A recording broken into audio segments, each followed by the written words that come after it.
Victoria Sterling, the most ruthless CEO in New York, couldn't stand anyone watching her while she worked. That Tuesday morning, in the Manhattan skyscraper that housed her multinational corporation, she noticed the new janitor who seemed to be staring at her through the glass of the conference room.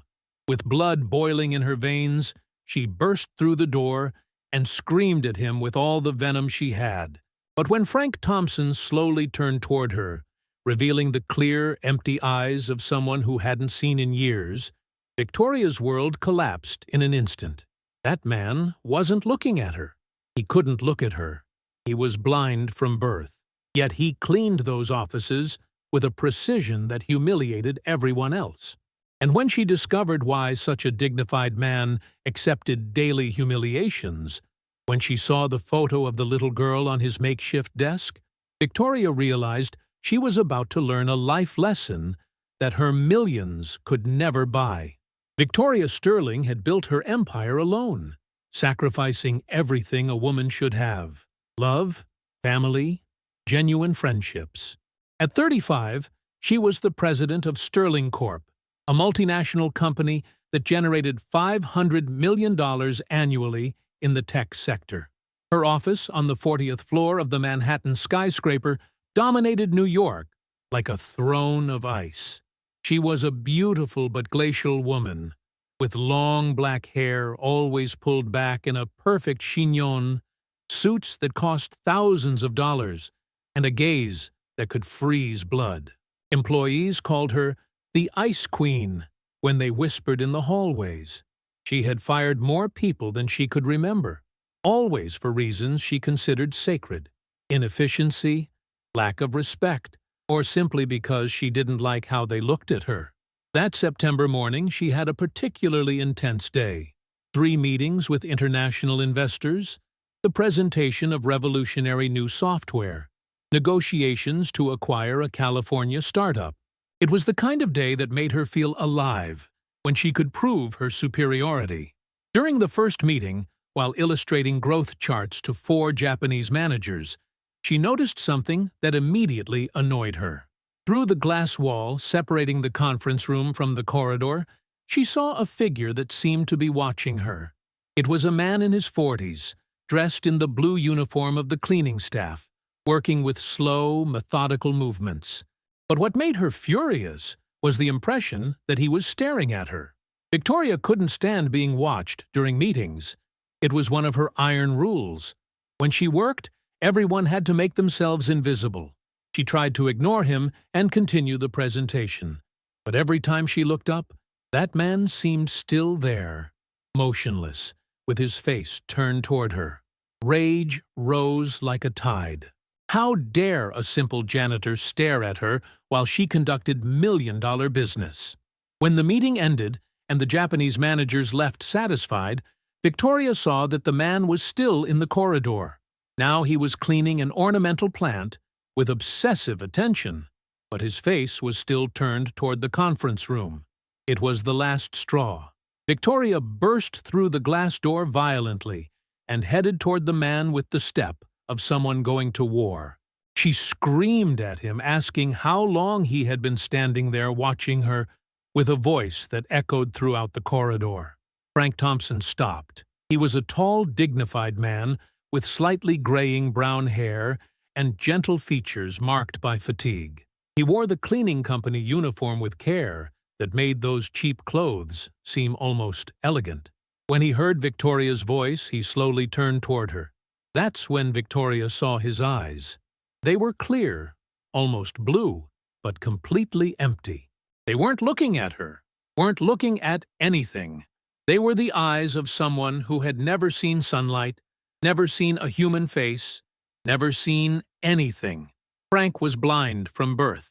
He apologized with a calm and respectful voice, explaining that if his presence disturbed her, he could continue cleaning at another time. Victoria was paralyzed. All her employees had stopped to watch her, waiting for her reaction. She, who had never been embarrassed in her life, didn't know what to say. But pride was stronger than embarrassment. Instead of apologizing, Victoria raised her chin and ordered that in the future, when she was working, he should move away from that area. She didn't want to be disturbed. Frank nodded without protesting and resumed cleaning as if nothing had happened, while Victoria returned to her office with her face burning and the feeling of having made a terrible impression.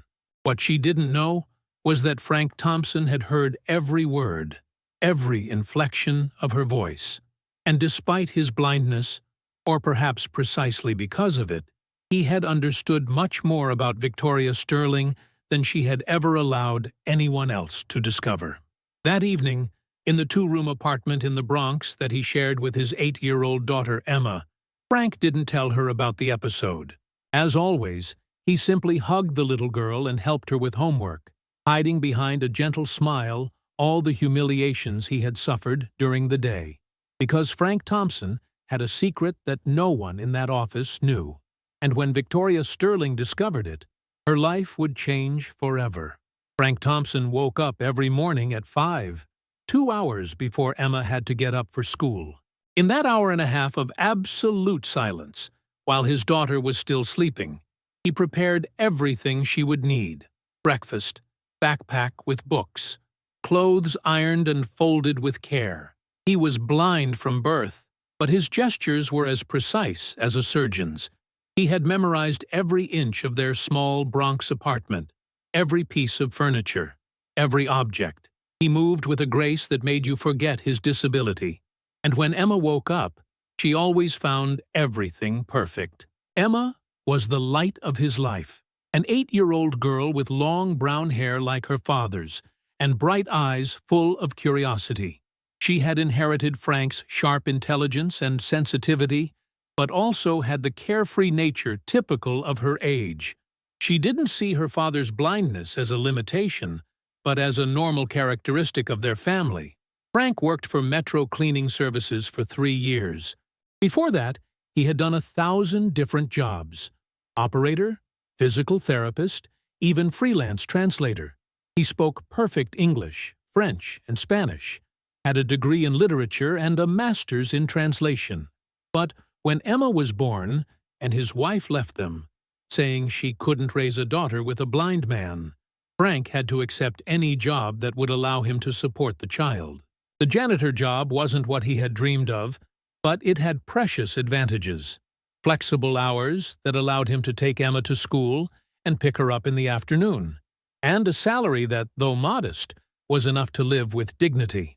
What colleagues and office employees didn't know was that Frank had a prodigious memory, and hearing that more than compensated for his lack of sight. While cleaning, he listened to conversations, learned people's names, understood business dynamics better than many managers. He had heard about Victoria Sterling long before meeting her. Employees feared and respected her, but Frank had perceived something different in their voices.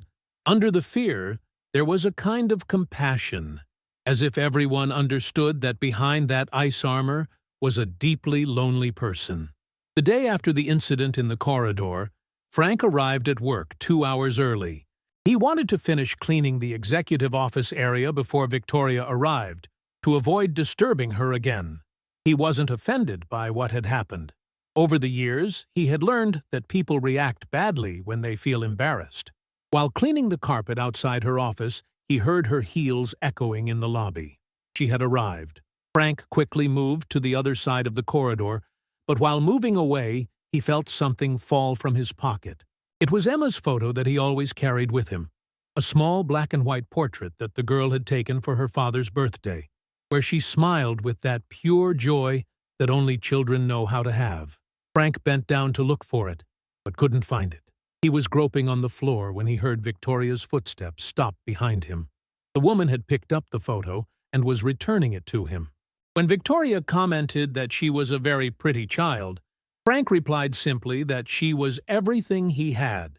There was a moment of silence in which Victoria studied that man who couldn't see her, but who emanated a dignity that struck her. The conversation that followed was brief but revealing. Victoria discovered that Frank had studied literature and translation, but worked as a janitor because it was honest work that allowed him to raise his daughter.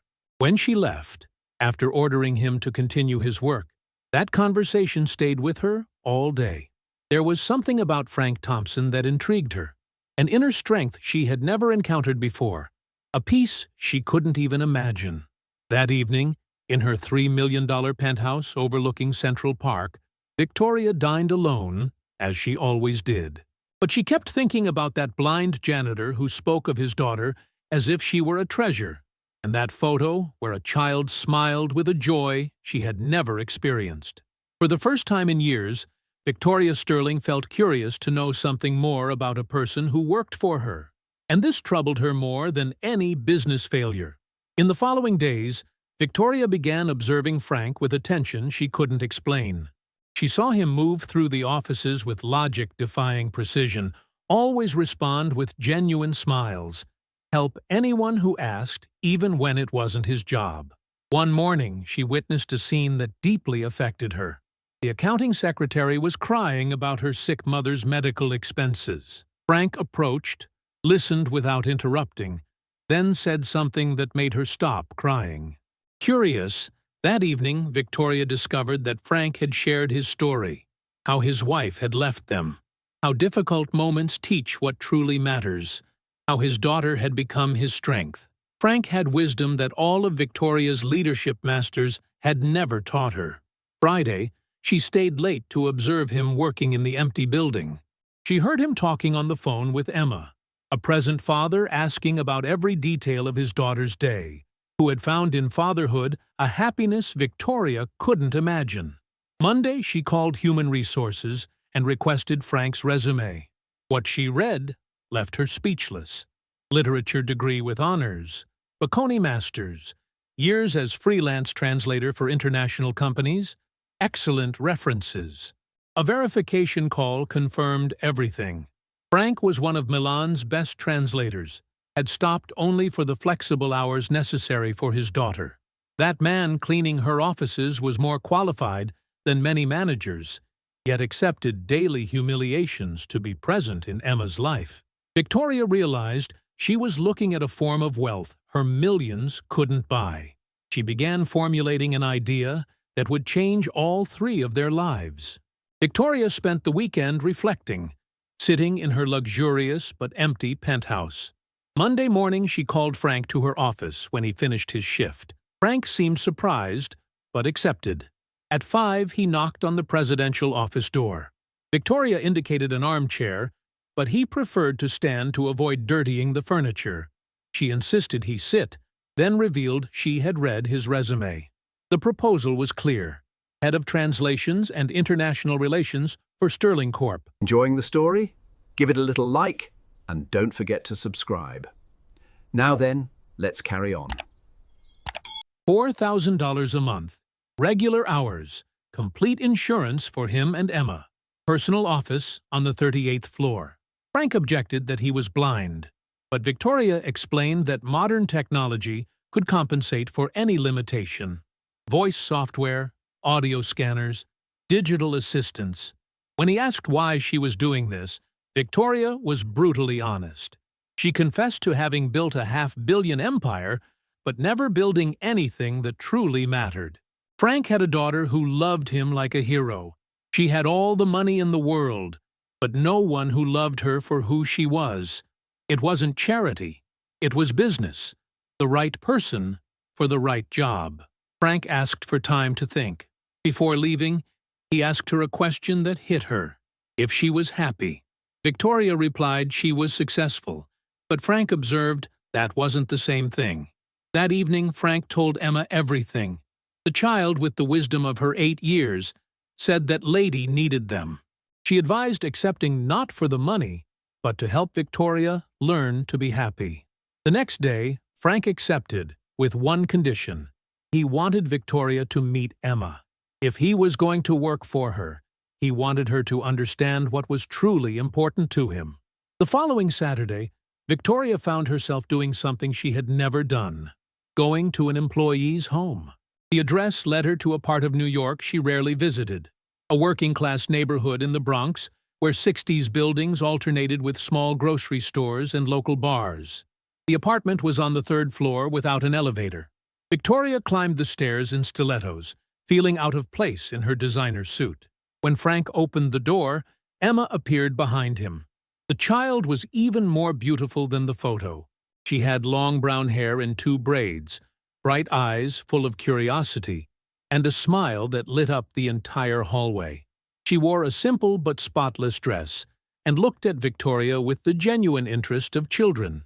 Emma greeted her without shyness, immediately recognizing her as the lady who had given her dad a new job. She had heard she was very smart. The apartment was small but cozy. Victoria immediately noticed the perfect order. Everything had its place, books were aligned with millimeter precision, there wasn't a speck of dust.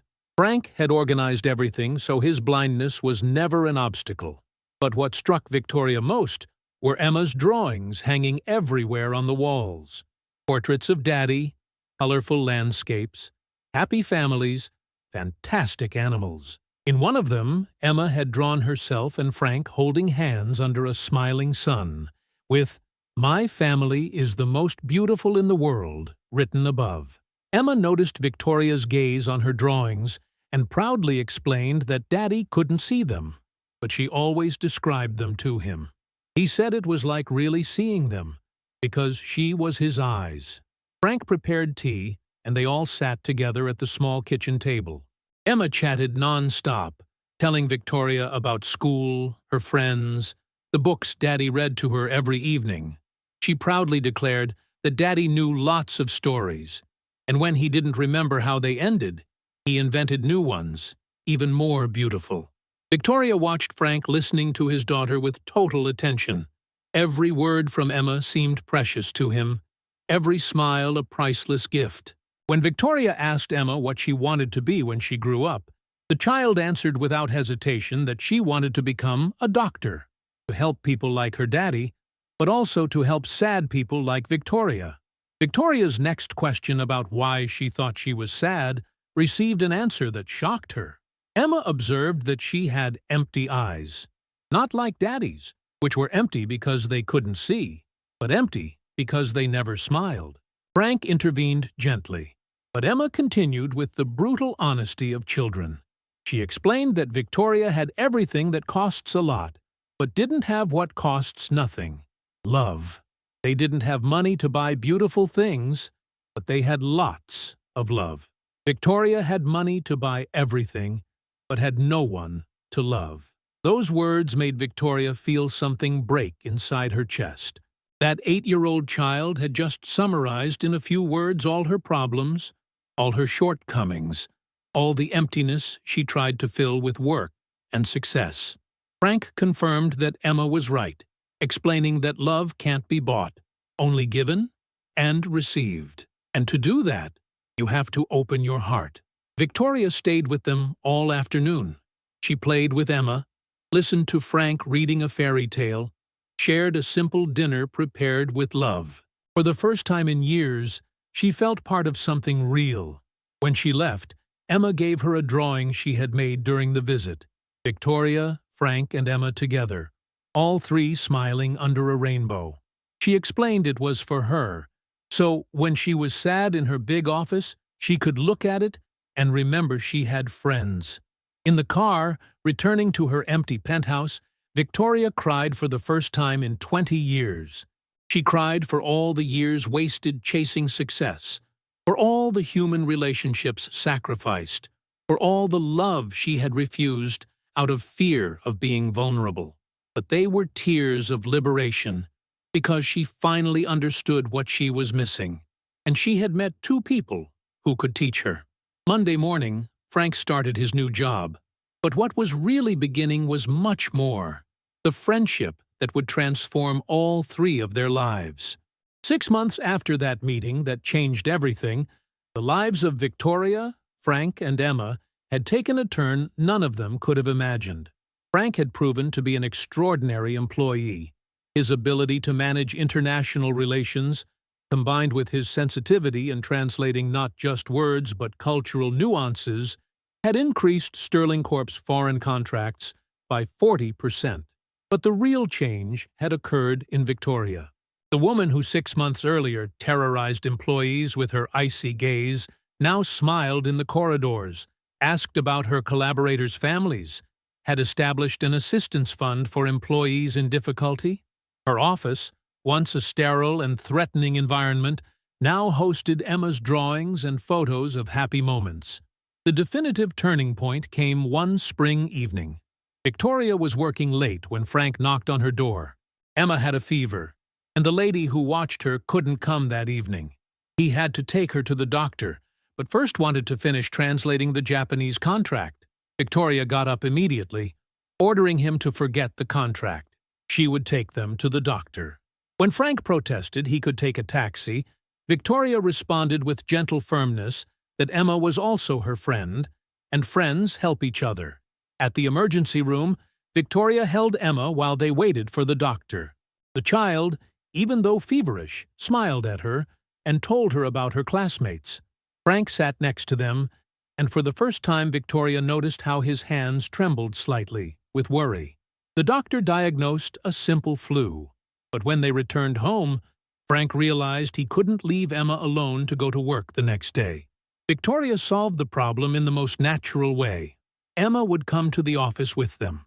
She would set up a corner in her office where the child could rest and do homework, so father and daughter could stay close. That day, seeing Emma asleep on her office couch, while Frank worked at the desk next to hers, Victoria understood she was experiencing something she had never felt, the sensation of being a family. That evening, while driving Frank and Emma home, the child asked a question that changed her life. She asked why she didn't come live with them. That way, Daddy wouldn't worry about money anymore.